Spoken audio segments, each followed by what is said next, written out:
Saan pagbisita? Pagbisita ni VP Sara Cayetano sa house mo. Yung pag-stay niya doon sa opisina ng kanyang kapatid. Wala akong makitang paglabag doon sapagkat kung kami nga pwedeng matulog sa opisina na. Ako pwede mo matulog sa opisina mo kung sakaling alanganin na may pagkakataon kasing hindi na ako makauwi kasi masyadong sigido na yung panahon. Doon na lang muna ako sa aking opisina. Ang gagawin nila, nagsasaya lang sila. Napakarami pong problema ng bansang ito. Napakarami problema ng bansang ito. Anong next move po? Hindi ko po alam kung anong gagawin nila pero sa tingin ko dahil mga legal advisors naman po nila. Pinakamaganda siguro ay petition should be filed in the courts of law para po malaman na natin kung tama po itong nangyayari. Sa akin palagay po kasi hindi na po tama. Yung processes and procedures so far taken by the House of Representatives are highly irregular. May motion kayong gagawin sa Congress? Meron namang hearing sa Monday. I think I will attend kahit na masama ang loob ko sapagkat ayaw ko nakikipag-away sana eh. Nakita nyo naman, nung una akong umattend doon, nagre-raise lang ako ng mga issues about procedures. Sabi ng chairman, hindi na raw ako member. As member, hindi na raw ako pwedeng mag-raise ng procedural issues. Saan ka naman nakakita ng ganon? I am still, and the last time I checked, I am still an elected member of the House of Representatives. At dahil nga, member ako ng House of Representatives, kahit anong komite yun, kaya sabihin nilang hindi ako member, pwede ako magsalita at mag-participate. Kung pipigilan nila ako, di ba nyo naiintindihan kung anong klaseng procedure, kung anong klaseng tuntunin na ang meron kami? Ang 17 taon ko na sa Congress, ngayon ko lang po nakita ang mga pangyayaring ito. Nalulungkot po ako, nagdaramdam ako, nai-stress ako kung bakit nangyari ito. Ito lamang pagdinig na ito in aid of legislation. Kayo po na nasa media, alam kong nalalaman na ninyo, hindi na po in aid of legislation. Kung totoo po, na isinasaalang-alang namin yung paggasta at kailangan po natin busisiin. Tama naman po yun. Lahat tayo katungkulan nating maging transparent, maging accountable. Ang tanong, ang House of Representatives po ba ang gaganap sa tungkulin ng Commission on Audit? Pagka gano'n, tanggalin na po natin ang COA sapagkat sila na po ang nag-audit. Wala po sa tungkulin namin ang mag-audit. Kung sasabihin nila, hindi kami nag-audit. Ang ginagawa namin is investigation in aid of legislation. Okay, kung yun ang ating objective, bakit isa lang inimbestigan natin? Ilang opisina ba ang merong confidential fund sa palagay nyo? May idea ba kayo? NGAs na lang, National Government Agencies. Ilan ba karami ang National Government Agencies? Palagay mo na lang 500. Okay? At yung kalahati nun, binigyan ng confidential fund, 250 yun. LGUs, sila ng LGUs. Mga mayors and gobernador. Palagay mo lang 1,000, kalahati nun, 500. O di 750 na yun. What about the GOCCs? Government-owned and controlled corporations, mga 300 yan. Kalahati na lang, 150. O palagay mo lang 1,000 na lang ang nabigyan na ahensya ng gobyerno. Bakit? Bakit Office of the Vice President lang? Wala pong nagtataka sa atin kung bakit ang pinipilit na isolate lang, ang pinipilit na gisain lang, Office of the Vice President. At saka yung DepEd na kung saan ay naglingkod siya bilang secretary. Paano po yung iba? In aid of legislation po ba ito? O in aid of persecution? Kaya yun na pong mag-conclude eh. Ang linaw po nito eh. Hindi na po tayo dapat gumamit ng calculator eh. Wala na pong computer na. Hindi nyo pa kayang i-memorize ito. Why are we isolating the Office of the Vice President? Kung confidential pa. Ano po ba yung Commission on Audit? Ito po ay independent constitutional body. Bakit kami po ang gumagawa? Tanungin po natin. Sa Lunes po, ako po ay mag-a-attend ng hearing po, ipagpapatuloy po yata ang pagdinig tungkol sa bagay na ito. Pipilitin kong pumunta ron. Sana po'y walang mga away, sana po'y maging sensible, sana po ipakita nila the better arguments. Wala na po sana nagawa ng hopya para tayong lahat po ay masaya. Para lahat makinabang po ang taong bayan. Ibig ko sabihin, sensible questioning, sensible arguments, wala na po kasi yung quality of debates eh. Wala na po eh. Noon po, yung unang pasok ko sa Congress, napaka-maingat namin kasi pag-address sa bawat isa sa amin. The Honorable Gentleman from Bohol, ganun kami. The Distinguished Congresswoman from Leyte. Ay ngayon po hindi. Duduruin ka pa eh. Sabi pa ng ito. Sasamahan pa yung panlalaki ng mata. Are you rebuking this committee? Nakakita po kayo ng gano'n? Nakakita na po kayo ng gano'n? Ngayon ko lang po nakita, ewan ko po sa inyo, sa dami po ninyo, kung hindi po nyo nakikita ang nangyayari.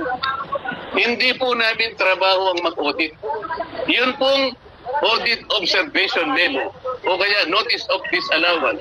By their very nature, ito po'y confidential. Confidential po eh. Bakit po ang House of Representatives kukunin nila po yung mga dokumento at sila mismo ang gagawa ng gawain ng COA? Ang ibig bang sabihin, gagawa po ba sila ng batas para i-abolish na po ang COA? Hindi po nila magagawa yun. Para ma-abolish mo ang COA, i-amend mo yung saligang batas. Nakakaintindihan po tayo? O, tanong po, ako na lang po nagsasalita. Tanong po. Sir, bakit hindi pa po mapakulong si Franz Castro? Convicted na po siya, di ba? Criminal na siya. Eh kasi naman, hindi pa final na nag-executory. RTC lang po nagpakulong. Ang nag-charge sa kanya, na-convict siya, ngunit meron po tayong mga appeals. Pwede siguro po nag-appeal sa Court of Appeals. Kung sakasakali pong ma-confirm naman ng Court of Appeals yun, ma-affirm, pupunta pa po siya sa Korte Suprema. Ang Korte Suprema lang po ang final and executory arbiter.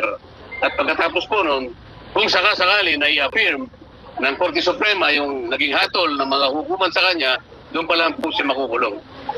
Hindi ba ito insulto sa mga abogado na siya hindi siya abogado, convicted pa siya, siya hindi nakukulong, siya ang pang nagpakulong sa isang abogado na hindi... Actually, nakaka-insulto doon sa paraan na sinasabi niya, itong abogadong ipinakulong nila, ang sabi nila, obstruction of procedures. Baka hindi niya naintindihan kung ano yung obstruction. Ang una pong nag-obstruct ay yung Commission on Good Government. Ang pangalan po kasi ng ng committee is Committee on Good Government. O salaminin natin. Sabi po nila, sinight for contempt nila yung staff ng OBP sapagkat di umano siya ay nag-obstruct ng procedures and processes of the court. Sino po ang kauna-unahang nag-obstruct? Yung Committee on Bad Government. Hindi po niya trabaho yun eh. Hindi niya dapat panghimasukan. Babayaan mo muna ang COA na gawin niya ang kanyang trabaho. Hindi po eh. Sabi niya, oy COA, dalhin mo nga rito yung inyong mga pinagbabatayan dyan. Siguro siya, ang babagal nyo, kami na ang gagawa niyan. Ang tanong, gawain ba ng Congress ang mag-audit? Eh, sabi ko nga po sa kanya, sa magitan ng isang programa ko kahapon, palagay ko dapat nung kahi sa kanya, mag-resign na muna siya na member ng Congress at kung sakali pong siya'y tatanggapin na COA auditor, at saka po siya mag-audit. Yun po, tatanggapin ko yun. Kung sakasakali na siya po ay i-hire ng COA at nakita nila na pinakamagaling mag-audit, okay na po sa akin yun. Pero huwag ka muna maging congresswoman. Mag-auditor ka na lang muna. Para po yung gawain natin nasa mandato. Yun lang po yung gusto kong ipaliwanag sa inyong lahat.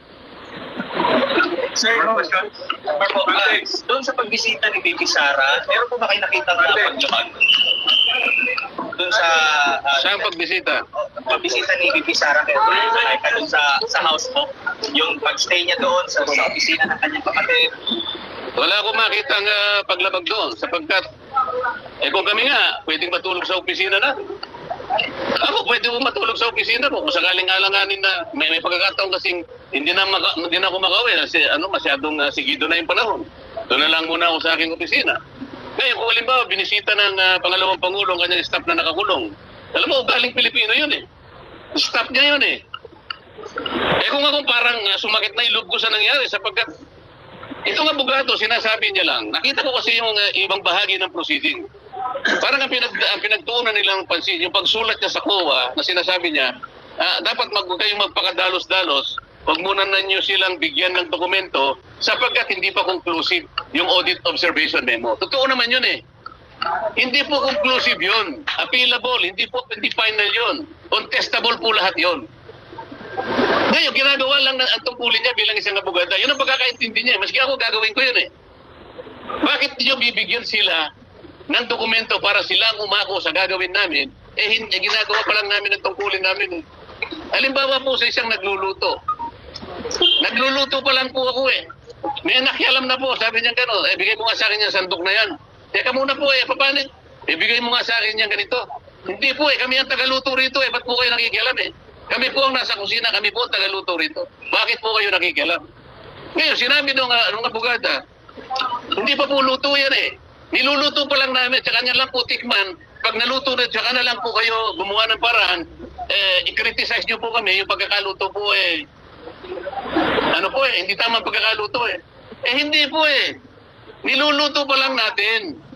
Yung mga sahogin nilalagay pa lang natin, yung mga sangkap inaayos pa lang natin. Bigla po kayong papasok at manghihimasok, hindi ka mabuting kusinero, ako mas magaling sa'yo. Hindi po gawain, ulit-ulit sinasabi ko sa inyo. Kung ang pinag-uusapan in aid of legislation, nasaan po ang legislation na kanilang ginagawa? Sir, may naririnig ba kayong impeachment kay VP Sara sa House? Naririnig ko lang, pero alam ko papunta sila ron. Yan pa ang isang kabalintunaan. Yan pa yung isang hindi ko maintindihan. Naghahanap sila, nagmimina ng ebidensya. Kaya nga nila pinagpapatuloy ito. Pero ang tinatanong ko, kung talagang legitimate po ang kanilang ginagawa, kung talagang totohanan, kung talagang para sa bayan, maging accountable tayong lahat. Sa dinami-dami po ng mga ahensya na pinagkalooban ng confidential fund, bakit po nag-iisa lang? Bakit po paikot-ikot kayo sa nag-iisang ahensya? Wala na po ba kayong pakialam to sa iba? Anong klaseng gawain ito? Paano tayo makakagawa ng isang matibay, ng isang katanggap-tanggap na investigasyon? Kung sa dinami-dami ng mga ahensya nabigyan ng ganong klaseng pondo, isa lang ang tutugisin. Kaya nila ginagawa to para sa impeachment? Isa sa parang, baka sakaling makakuha hindi po ganun nga Baliktad po ang nangyari Hindi po kayo ang gagawa niyan. COA po ang magpapatunay kung ang pagkakagasta po ay hindi tama o tama. Kayo po ay walang mandato na ganyan. Yun po yung pinipilit ko sa kanila. Ang problema, pag ako po'y nagsasalita ng ganito, ina-advise ko po sila, wala naman silang makita o magamit na ibang argumento para sansalain ang sinasabi ko that they should provide a better argument. Sabihin nila kung nagkakamali ako, wala naman silang masabi, aagawin na lang yung hopya. Yan lang naman Pero tingin nyo gugulong ang impeachment if ever ipag-ipay? May numbers ba? Hindi ko alam kung talagang gagawin nila. Hindi ko alam kung gagawin nila. Nagsasaya lang sila. Napakarami pong problema ng bansang ito. Napakarami problema ng bansang ito. Dahil sa nangyayari, may nakikita pa kayong constitutional crisis. Maaaring mangyari yun. Bakit po? Tignan po ninyo. Sino po yung kanilang pinagdidiskatahan? Opisina ng Vice President. Nagkataong pangalawang pinakamataas na Pangulo o pinakamataas na opisina sa ating bansa. Bakit po nagkaganito? Kung meron mang nakita, kung meron, bakit hindi hayaan po yung proseso na gumulong? Bakit hindi hayaan yung opisina ng COA na siya magsabi sa atin sapagkat sila yung merong mandato? Kung gusto nyo talagang gugulin ang panahon ninyo sa ganito, tawagin po natin lahat ang mga opisina na pinagkalooban ng confidential fund. Palagay ko, maski si Speaker Martin, merong confidential fund. Thank you, sir. Ang Pangulo, merong confidential fund. Kung last na lang po, sinabi po ni Congressman Pulong Duterte kay Vice President Sara na ikinakahiya niya na miyembro siya ng 19 Congress. Ikaw po bilang Congressman, ano po masasabi niyo? Malapit na ako mapahiya. Nahihiya na nga rin ako Siguro nahahalataan ninyo. Nakakahiya talaga. Hindi ito yung House of Representatives na pinasukan ko noong 2004. Hindi po ganito. Malapit na po akong mag-graduate next year. Ngayon ko pa makikita ang lahat na hindi dapat gawin ng isang institution kagaya ng House of Representatives. Ang House of Representatives po ay isang parliamentary institution. Dito po ginagawa ang lahat ng pagdidebate. Lilitaw po dito yung makatwirang pangangatwiran kung anong argumento ang mabisa. Hindi nila dapat sansalahin, hindi nila dapat pigilin ang magsasalita sapagkat pare-pareho ang members ng Congress.